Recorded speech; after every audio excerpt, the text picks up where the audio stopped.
嗨，大家好，欢迎回到奈丽的频道。今天要跟大家做一个开箱视频。我过年就是春节的时候有去了一次西班牙，然后其实行程蛮紧张的，因为是我跟我老公，然后和我闺蜜还有她男朋友，我们4个人一起嘛。他们的时间比较受限于国内的就是假期，所以其实行程蛮紧张。我们一共去了6天，主要在西班牙马德里，然后葡萄牙的里斯本，还有西班牙的巴塞罗那，主要是这3个城市，就是比较重点的游览了一下，没有说去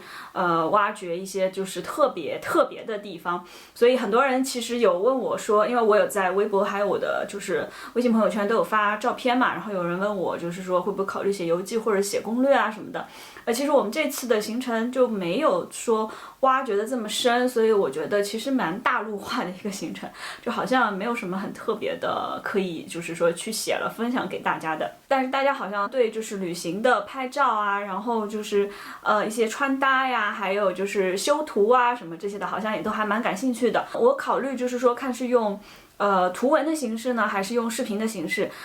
去跟大家做一个分享，好不好？如果大家感兴趣的话，可以留言告诉我，然后也可以给这个视频点赞。我收到的鼓励可能就是能治疗一下我的这个拖延症。其实这一次去西班牙和葡萄牙买的东西，我也已经回来就是1个月了，然后一直也就拖着没有跟大家去录，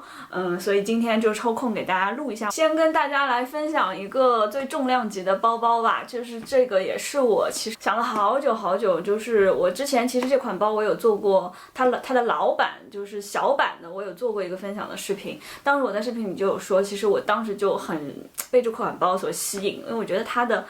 就是很是我喜欢的风格，你知道吧？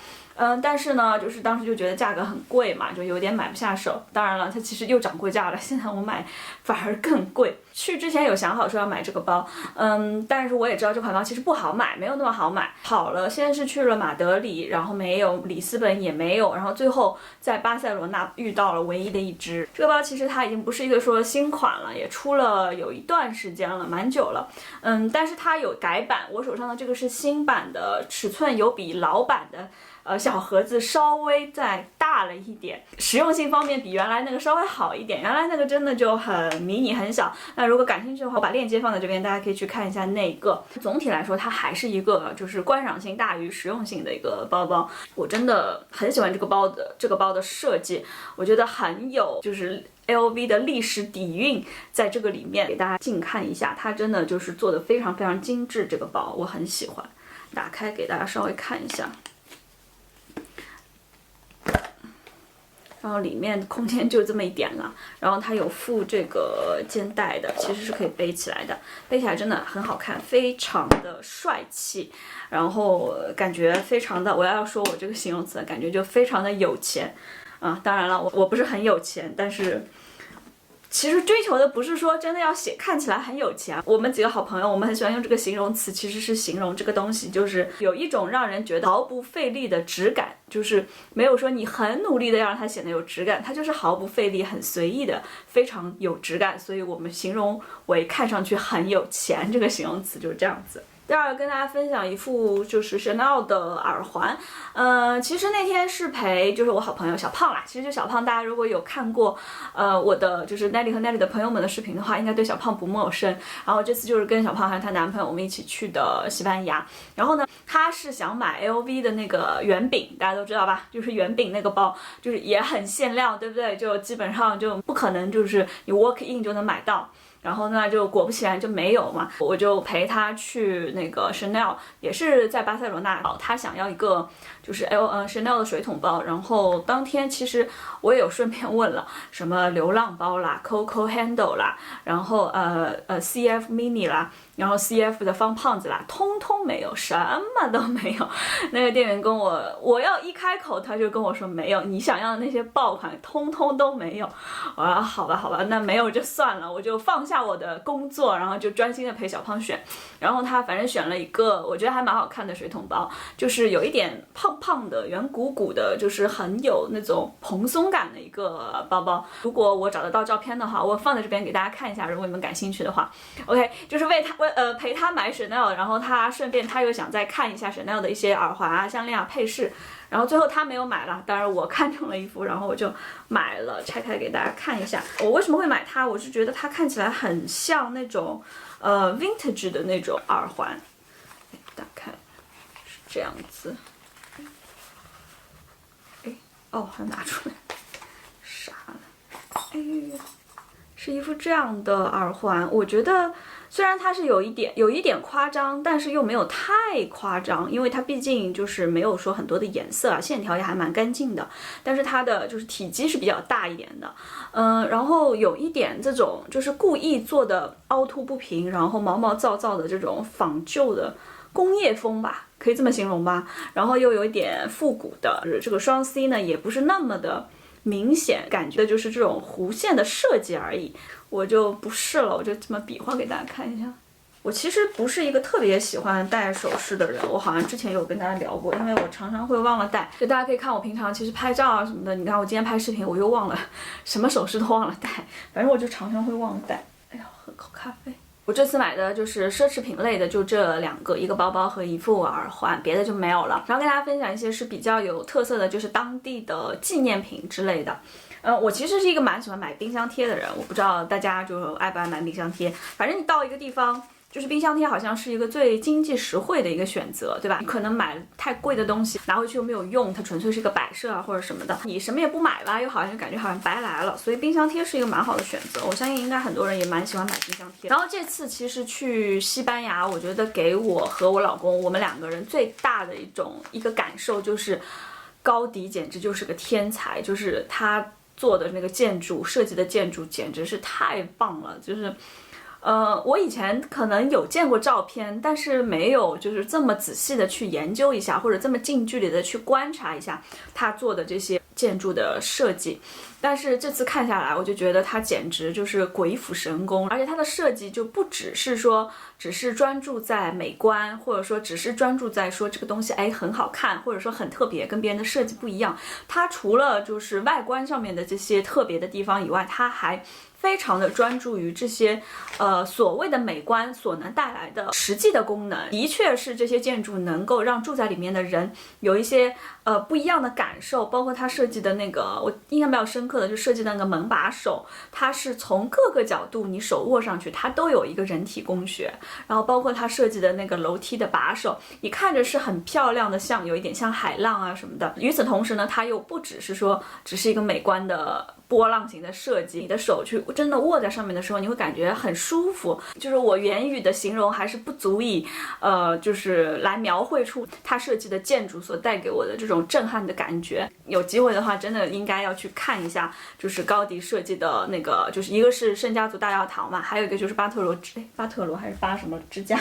是以前给一个有钱人设计的一套房子，但真的是很赞很赞。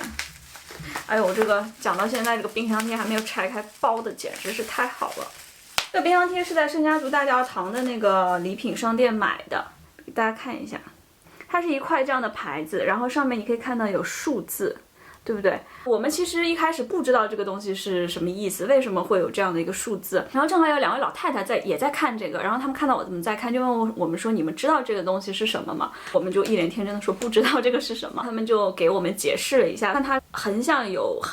4行，然后竖向有4列这样子，然后每一行每一列斜角或者怎么样加起来，它的值都等于33。这个33这个数字，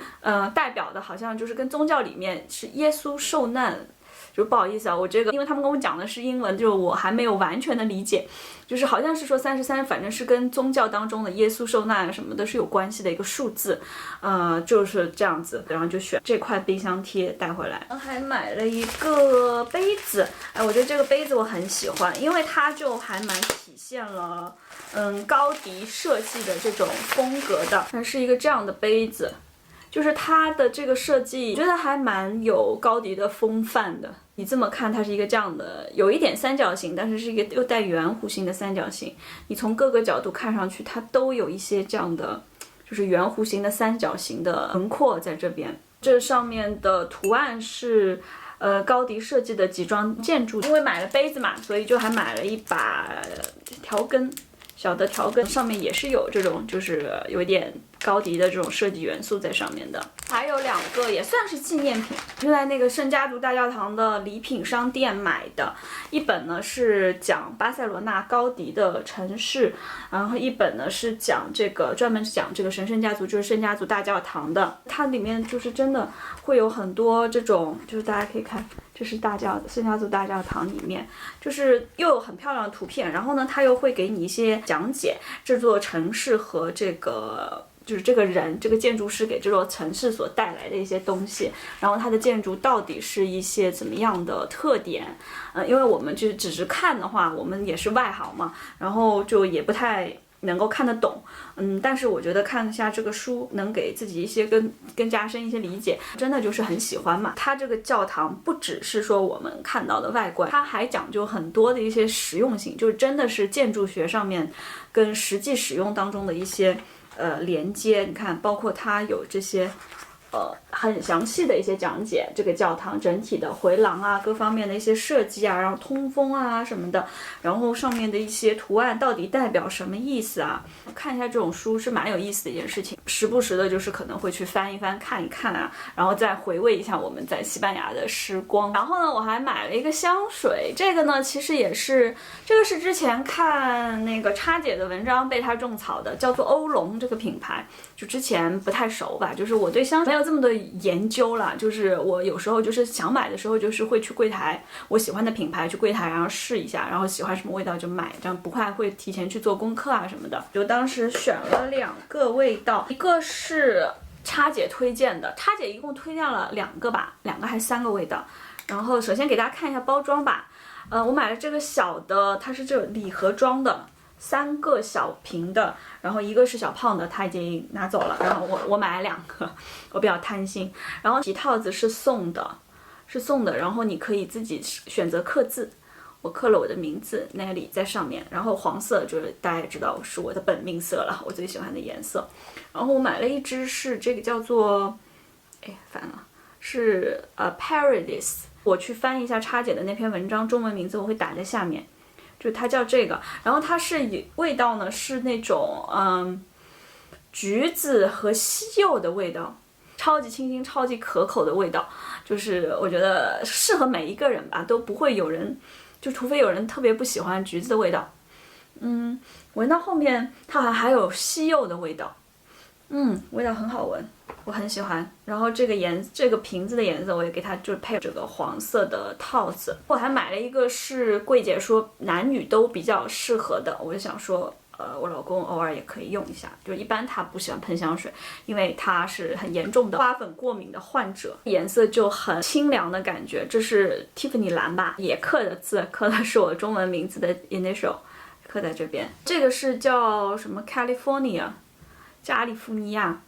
它也是比较清新的一个味道，我喷在这边，我再感受一下哦。对，我觉得它也是很清新的，有一点那种海边的味道，然后就是太阳晒着的海边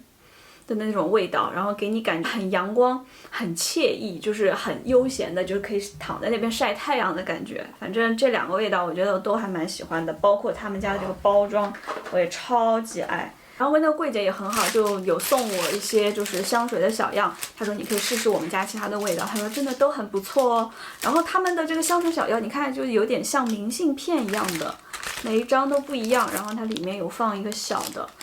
我觉得这个真的蛮不错的。还有被他们家的这个